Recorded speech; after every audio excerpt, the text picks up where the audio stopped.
So, good evening Mommy and Daddy. And finally, kakasal na kayo sa imo. At ito po may kunting mensahe po ako sa inyong dalawa.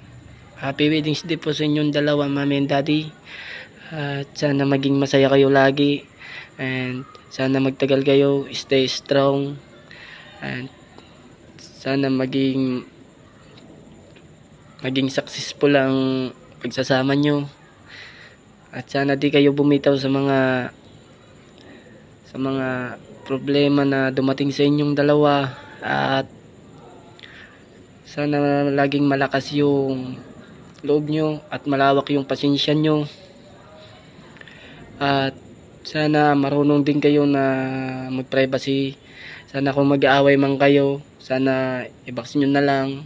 Huwag nyo nang iparating sa BR kasi po nakakahiya po sa mga nakakarinig sa inyo kung nag-aaway kayo. Tapos ayaw din namin marinig kasi parang pag nag-aaway kayo nahirapan din kami mag-adjust kung sino ba sa inyong kakampihan namin. At nasasaktan din kami kasi bilang pamilya po sa imo, napamahal na kayo sa amin bilang magulang namin. At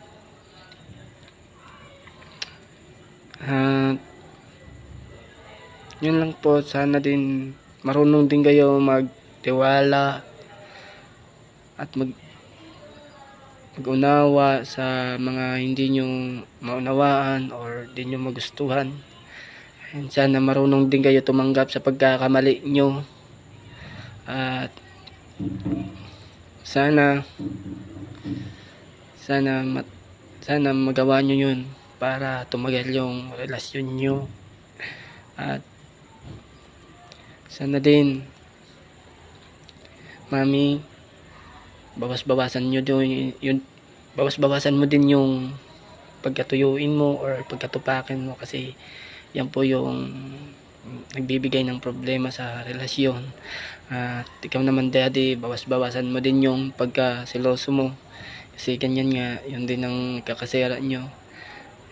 Tiwala lang po kasi balang araw magsasama naman din kayo, di naman habang buhay na online lang, LDR, yun, magsasama din kayo.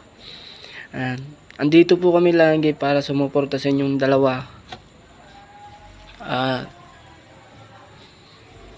Kung ano man may tutulong namin, gagawin din namin. At sana din mangyari yan na mga nasasabi ko sa inyo dalawa. Masaya po ako dahil naging anak-anakan niya ako bilang bunso. And pasensya na po kung naging makulit ako or naging spilled niya man ako sa BR. And ako na po humingi ng sorry. Pasensya po kasi sa sobrang kulit ko po kaya ako po nagagawa yun. And sobrang saya ko din kasi once napagod ako, kayo din ang nakakausap ko. Ate Jasmine, Tita Ren, ikaw Mami, ikaw Daddy, Daddy Low, mga pamilya dito sa imo. Yun lang pong nagbibigay sa akin saya tuwing napapagod pa ako sa trabaho. At yun lang pong kunting mensahe ko po sa inyong dalawa. Happy wedding day po Mommy and Daddy. And happy birthday Daddy, more come birthday. And always healthy. Ingat po palagi sa work mo. Ingat sa araw-araw na pagpasok. And God bless po. Happy wedding day po sa inyong dalawa. So, hello Mami, Daddy. Good evening sa inyong dalawa. And sa'yo Daddy, good morning dyan sa Pinas. So, ito, happy wedding sa inyong dalawa. So, konting mensahe lang may bibigay ko sa inyo. Sana iwas na sa away palagi. Sana pag nag-away kayo, sa box na kayo, private ninyo, huwag nyo parinig sa amin mga anak nyo.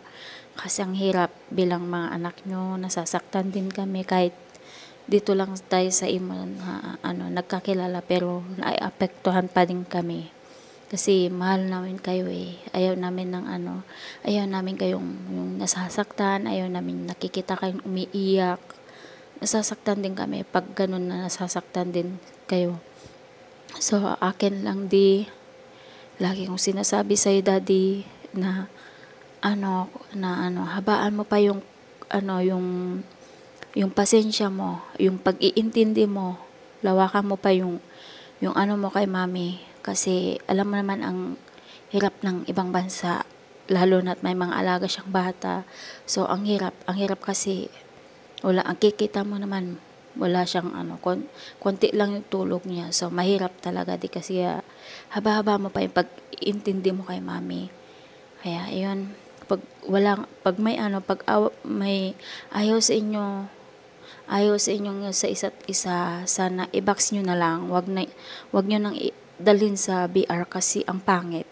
So, ayun, tama na yun. Ayaw ko na magsalita. So, ayun, mahal na mahal ko kayong dalawa. Sana magtuloy-tuloy na tong pagmamahalan nyo hanggat magkita kayo ni Daddy. Mami, ikaw naman, Mi, bawas-bawasan yung pagkatayoin. Kasi hindi natin niya maiwasan dito. So, ayun, I love you, Mi. So, masasabi ko na lang sa inyong dalawa, magmahalan kayo hanggat magkita kayo. So, ayun, hindi na ako magsalita. Mahal na mahal ko kayong dalawa. Pasensya, sorry kung minsan nagtatampo ako dahil din ayaw kong marinig na nag-aaway kayo tapos pupunta kayo sa akin, iiyak. Ayaw ko na ganun. Nasasaktan din ako.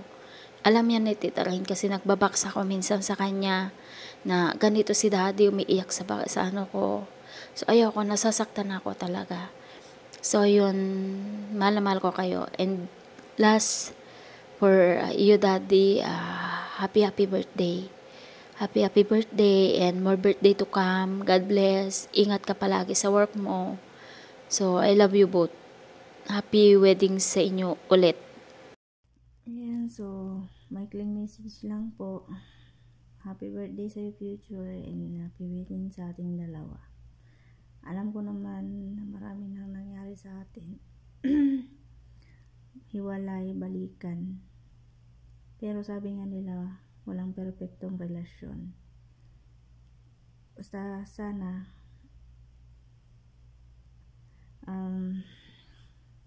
ano ba sasabihin, more patience para sa akin. Alam ko naman na to pa akin na ako at naamin ko yun. Wala na akong long message. Ang masasabi ko lang sa'yo, mag-iingat ka palagi. Sana hindi ka na maghahanap ng iba. Sana katulad ko ikaw, na ikaw lang sapat na at wala nang iba. Marami kasi dyan na nagsasabi na ikaw lang sapat na, pero ayun, marami pa walang iba. Salamat dahil kahit alam ko sarili ko na tuyuin ako, pero nandyan ka pa rin. Umiintindi sa akin, syempre. Ay, hirap po. Ayun na, more away sa ating dalawa. Pero syempre, away lang ba? Maghihiwalay. Pero kaya nating lumaban. Dalawa, parehas. Para sa ikakabuti ng ating relasyon. Ayun. So, happy wedding again sa ating dalawa future. At ayun lang. I love you.